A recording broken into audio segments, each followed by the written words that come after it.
Good afternoon and welcome to a new episode of Take It or Leave It. Dr. Barbara Tabor speaks. There's a lot going on. A real lot. That's no secret. We're involved now with another new war, one of historic proportions, this time between Israel and Hamas. It has heightened global concerns in a big way. Some see emerging alliances that are reminiscent of a new axis of evil.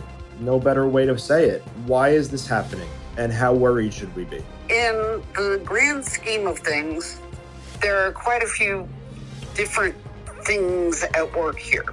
First, you have our dear friends in Russia who are shaking up the world order with invading Ukraine, and they won't stop there. Yeah. But they're also good buddies with Iran and with Hezbollah and with Hamas. I wouldn't be at all surprised if our buddy in Russia wasn't stirring the pot, so to speak. Hamas-Israel issue, two wrongs do not make a right, but Hamas did a horrible thing when they came in and surprise invaded Israel and slaughtered hundreds of people in horrible ways, babies, mothers, women, non-combatants. And that is, I'm sorry, wrong. There's no way you can justify that. Government of Israel is no angel in this process because they have been mistreating the Palestinians for decades. They literally prevent them from doing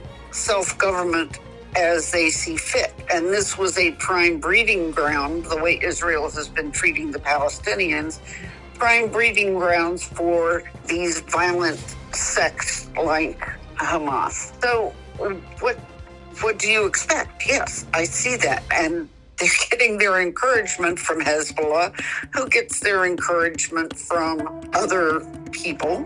And it would not surprise people, I would not think it would surprise people, to find that all the leaders of Hamas and Hezbollah were sitting in Qatar when this all took place. And yet Qatar is our ally. Got to question that. Yeah. But it just is not right. And now the scorched earth policy of Israel saying, we'll only do a ceasefire if you'll turn loose of the 240 some prisoners hostages that you took, the non-combatant. I don't care if there are at least 10 Americans left in hostage situation and numerous other nationalities that are not Israeli, and then a lot of elderly and very young children that they have as hostages. So Israel's like, you give us back our hostages, we'll have a ceasefire. Biden's calling for you do the humanitarian pauses and let the people who are not combatants go to the south unimpeded, because they kind of did some dirty things, Israel did, if you're in the north of Gaza, you need to go south. You'll be safer. So what do? They bomb the north, they bomb the south. What can you say about that? There are no right answers in this, in that neither group is right. Neither group is right. They're both wrong. Since the Islamic faith was formed, history, thousands of years of history of the Israelis and the Arabs not liking each other because of what happened with Hagar and her son as they were sent out into the desert to try and survive, which they did, according to biblical lore. And that's how far back it dates, and you're not going to get it fixed in a year. You're not going to get it fixed in 1,000 years because it is just so ingrained in the philosophies of both countries. And literally, Israel as a country, a modern country, was not formed until at the end of World War II, I think. Yeah, a lot of people don't realize how new it is. It was 1948, I think.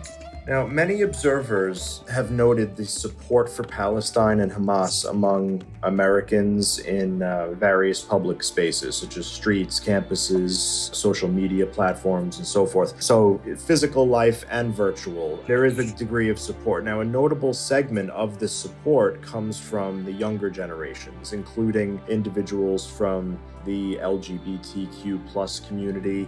And given the cultural and legal challenges faced by the LGBTQ plus, or for that matter, women and Americans in general in many parts of the Middle East, including Palestine, this solidarity might seem counterintuitive. So what I'm asking is, do these supporters not know, or do they not care that their lifestyle is really not tolerated by the culture that they're supporting? I'm not sure as to whether they are just ignorant or don't care. And many of the young people, and this is a sad state of commentary on our education system, they don't have that history. They're not watching history repeat itself, and they're not paying attention to what is happening in that area of the world.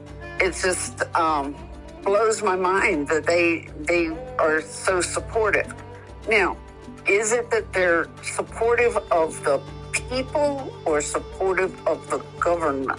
Because there's a vast difference in government that goes after LGBTQ people, goes after women. A young teenager that was caught with her scarf off her head in a subway or railway died recently from her injuries that she received when they arrested her. Do they understand that that is the government and not the people themselves?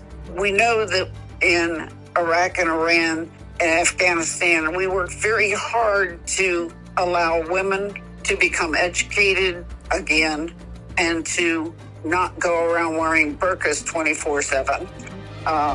But I don't know that these young people were paying attention. And I know, pretty sure that it's not taught in high school history and social studies. Yeah.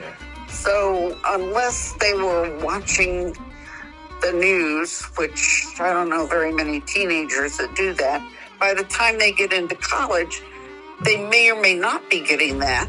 And they're ignorant of the fact that this is the way people are treated. They're not allowed to speak out against their country's governments. They're not allowed to dress as they please. They're not allowed to openly live their lifestyle. I just think they're not paying attention to those situations and those requirements of life in these other countries. It's partly a failing of the education system and partly the coddled lifestyle of the American teenager that they don't actually see and pay attention to these situations.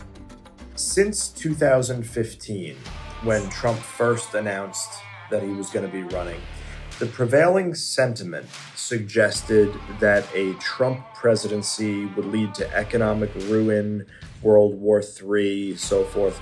However, under Biden's administration, we've seen multiple new wars, increased crime and border crossings, as well as some economic hardship. Do you believe the Democrats have mismanaged their governance in these specific areas? And is Biden still the man for the job? Let's see. To start with, you have to consider who put us in severe, absolute, devastating debt. It was not a Democrat. It was Mr. Trump doing his little tax cuts where everybody thought they got so much of a tax cut. Well, no, the top 1% got a huge tax cut. The rest of us got tax brackets where we actually paid more taxes. Then you have to look at the wars, the different wars. Who invaded Ukraine? We did.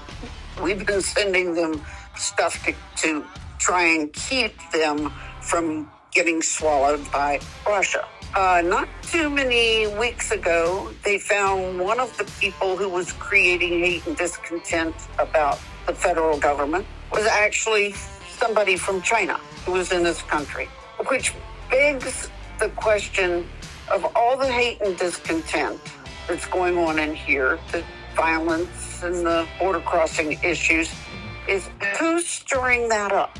Somebody is stirring the pot, and it isn't Joe Biden. He's working as hard as he can to get things done and make things work. But somebody else is stirring the pot. Violence in this country, like we're seeing now, did not become acceptable until somebody took office who said about reporters in his campaign audience, go ahead, punch them in the mouth. Let's make violence a commonplace thing. Come on down to the mall on January 6th. It's going to be wild. Go on down to the Capitol and take back your government. That's insurrection. So where's all the violence and the mayhem coming from? It's been justified by someone who tried to overthrow the lawful elections of this country. I've never seen anything like it. And I have voted in every election since I was old enough to vote. I protested. I'm not the little quiet angel sitting in the corner just watching. My mouth was out and yelling, get out of Vietnam. I have done my fair share of saber rattling as far as going, get out of here, get out of there. I didn't believe we should have been in the Middle East, but we were. What's going on now is stuff that I've never seen anything like it.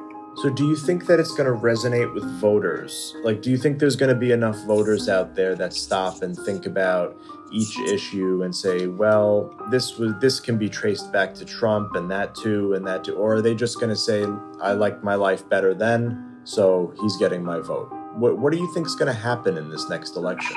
Well, I have said before, time and time again, the Democrats need better marketing. I think if the Democrats could get that marketing that said, look, we've done this infrastructure bill, look, we're working on this, we're working on that, we're trying to combat this issue, things like that, that they're going to fare better. But I think the biggest thing is going to be what happens with the twice impeached, 4 times indicted, 91 felony charged ex-president. He is going to be the Republican nominee. Without a doubt. Without a doubt. Now, people are becoming increasingly distrustful of the government and media in this country. Is that a good thing or a bad thing, do you think? There's a thing about trust. Trust but verify. And most people are not willing to put in the time and energy to verify what's going on. They'll take somebody's say-so. And you know me, I spend a lot of time looking at what's going on. I will watch the local news. I watch the national news, CNN. I watch MSNBC, and I even watch Fox. I will take what is out there and look at all the whys and wherefores, and then I'll go fact-checking. Trust but verify. And most people won't put that kind of time and energy into it. They will listen to their chosen spokesperson and believe that person. It's the problem for me because I want to know who's saying what and if what they're saying is actually what they said and what it means. My information on the economy comes from looking at financial news and seeing what's going on. The week after I was in Jackson Hole, Wyoming, Federal Reserve met in the same lodge where we stayed in Jackson Hole. I watched what they did, or the reports of what they did and what they talked about in that meeting, and that's when they increased the interest rates. Kind of shake my head at people who were wringing their hands over the high interest rate. I think that you just have to verify things and pay attention to who's saying what and why they're saying it. Distrust in the media directly linked to a few times people have slipped and made reports that they did not verify their information first. But for the most part, they're being told by their political gurus that you can't trust the media, the mainstream media. They're not going to tell you the truth. They're lying to you. Well, you won't have a job very long with the New York Times if you don't verify your sources. And generally, they like to have at least 2, if not 3, supporting pieces of evidence before they put anything out that they've verified. It's the same as writing a dissertation. I can't have just one reference. I have to have multiple references anytime you do something like that. And as I said, I watch 5, 6 different news programs just to see what's going on in the world.